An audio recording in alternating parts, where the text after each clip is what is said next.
Olá, pessoal, tudo bem? Gravando mais uma aula aqui.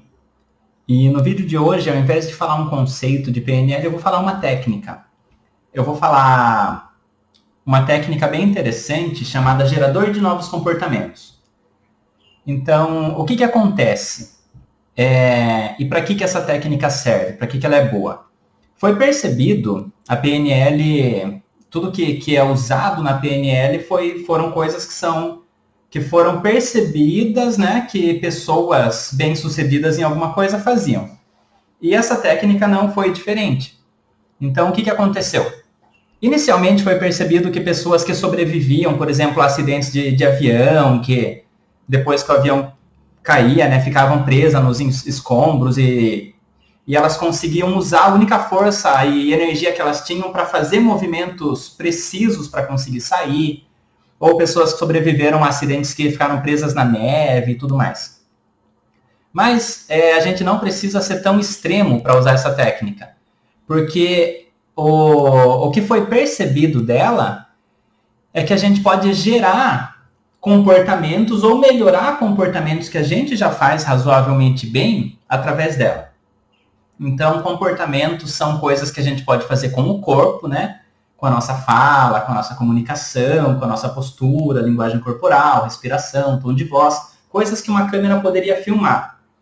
E ela acaba interferindo também, indiretamente, no nosso nível de capacidades, que são os pensamentos, as estratégias mentais, as habilidades mentais, mas o foco dela está realmente no nível de comportamentos, por isso que é uma técnica chamada gerador de novos comportamentos.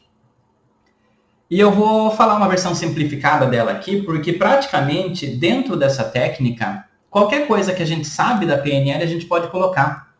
A gente pode colocar metamodelo, que tem vídeo já falando sobre metamodelo, a gente pode colocar sistemas representacionais, metaprogramas e estratégias mesmo, instalação de estratégias cognitivas, mudança de crenças, a gente pode fazer qualquer coisa. Mas como funciona essa técnica? Primeiro você vai decidir um comportamento que você gostaria de fazer melhor ou conseguir fazer. E pode ser qualquer coisa, pode ser um movimento de dança, um movimento de arte marcial, um movimento de equilíbrio, pode ser uma postura para ministrar uma palestra, né? De que jeito você vai se expor, se expressar numa palestra, pode ser uma forma que você vai se comunicar numa reunião, ou falar com alguém, ou interagir com outras pessoas. Então, qualquer coisa que você vai estar fazendo algo com o corpo, você pode utilizar essa técnica. E os passos dela são razoavelmente simples. Primeiro, o que você vai fazer? Você vai se imaginar, e aqui quem conhece sistemas representacionais e movimento provável dos olhos já pode mover os olhos para a direção de criar imagens, né? De criar imagens mentais. Para a maioria das pessoas é a nossa direita e para cima, né? Para cima olhando para a direita, mas algumas pessoas têm essas pistas invertidas. Mas se você não sabe, tudo bem. O que você vai fazer? Você vai primeiro se imaginar fazendo aquilo já, com efetividade, da maneira que você quer fazer. Então, se é falar com alguém de uma determinada maneira, demonstrando segurança, você vai fazer isso. Se for fazer um movimento de dança ou de artes marciais, você vai imaginar você já na sua cabeça conseguindo fazer aquilo. Quanto mais real for a sua imaginação, melhor vai ser.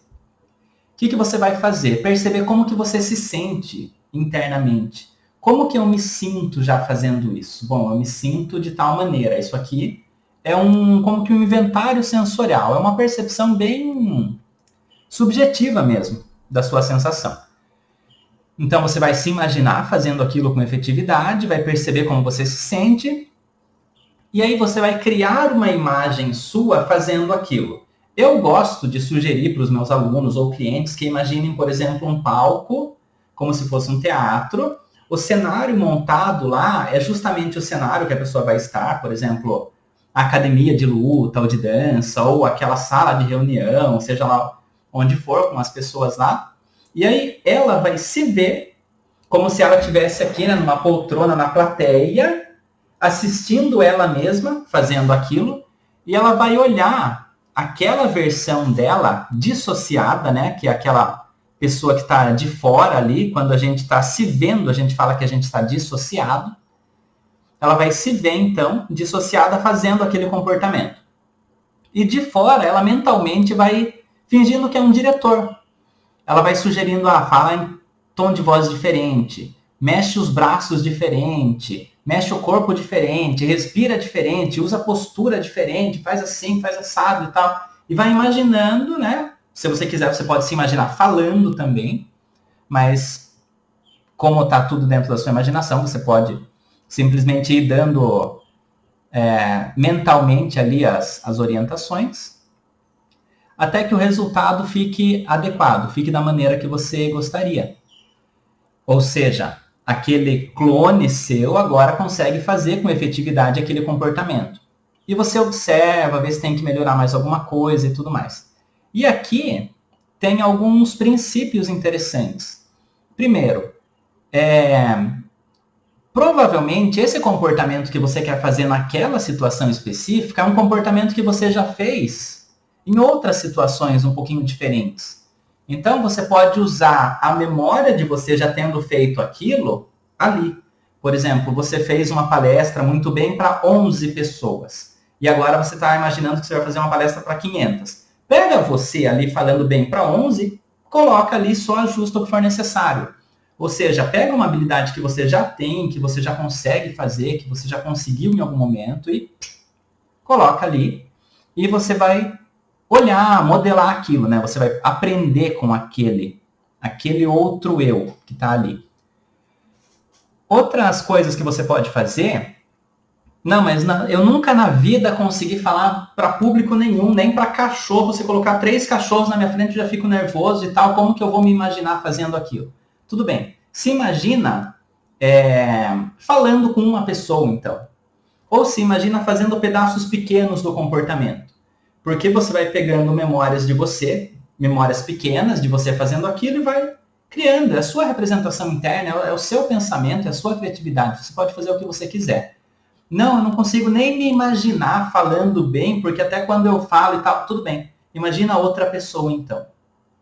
Imagina alguém que você sabe que já faz aquilo bem, coloca a pessoa lá inicialmente, vê direitinho o que ela faz e depois a sua outra versão vai fazer. Não é você. Né? Mas eu não consigo. Tudo bem, você não consegue, mas aquele você que está ali consegue, porque está na sua imaginação. Então você pode colocar inicialmente outra pessoa fazendo aquilo, aí faz direitinho, você vai olhando, usou tal postura, falou em tal tom de voz e tal. Aí você cria uma imagem sua, e agora essa imagem sua vai conseguir fazer aquilo daquela maneira. E segue aqueles passos. Então, muda isso, muda aquilo. Porque às vezes quando você coloca uma outra pessoa fazendo aquele comportamento, a pessoa está fazendo na identidade dela. Então, se você imitar exatamente aquilo, você vai sentir que está perdendo o seu senso de identidade.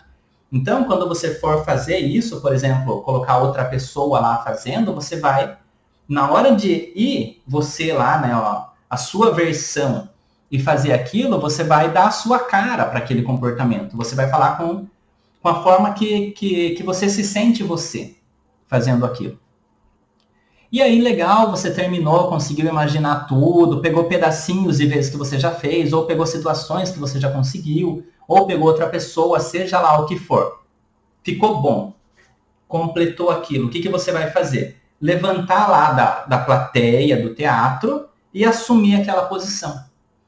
E aí você vai se imaginar fazendo aquilo de novo e comparar com a sensação que você teve no começo do exercício de como você se sentiu já conseguindo fazer aquilo.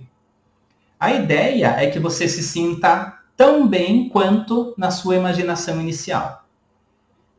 Quais são alguns princípios aqui? A PNL tem uma coisa chamada como se. Como se é assim, se eu acho que alguma coisa é impossível, ou difícil, ou improvável, eu me pergunto como seria se eu conseguisse? Como seria se isso fosse possível? Eu já falei de como ser em vídeos anteriores. Então, a mente consegue representar aquilo. E tem aqueles princípios que a nossa mente cria a realidade. Então, a minha mente reage ao que ela está criando e não ao mundo externo, necessariamente. Ou seja, eu sei que quanto mais vezes eu faço uma determinada coisa, um determinado comportamento, melhor eu fico naquilo. Então, naturalmente, se dentro da minha cabeça eu ensaiar várias vezes eu fazendo alguma coisa, aquilo pode ser tão efetivo quanto eu ensaiar fisicamente. Por que quase tão efetivo, né? Não necessariamente tão efetivo. Quando você está fazendo fisicamente, você está usando mais da sua fisiologia, você está usando mais do seu corpo, você está usando o tom de voz e tal. Então, o que é importante? Que quando você for fazer esse processo, você imagine o mais real possível, quase como se você se sentisse fazendo aquilo mesmo. Quanto mais vezes você fizer isso, mais a sua mente vai criando naturalmente esses passos. Quando você chegar lá na situação real, na qual você espera conseguir executar aquele comportamento com sucesso, o que vai acontecer? Você vai fazer ele naturalmente porque você já fez várias vezes mesmo. Né? Se você já fez várias vezes, não tem novidade nenhuma naquilo. Então, para você vai parecer só mais uma vez que você vai estar fazendo aquilo e você vai fazer com naturalidade, com confiança, com tranquilidade. Então, pessoal, espero que tenha sido legal esse vídeo. Eu acho que ficou, porque essa técnica é muito gostosa, eu uso bastante ela. Se ficou alguma dúvida, pode me mandar, me pergunta aí que eu vou esclarecer. Então, esse vídeo vai ficando por aqui. E até os próximos. Abraços.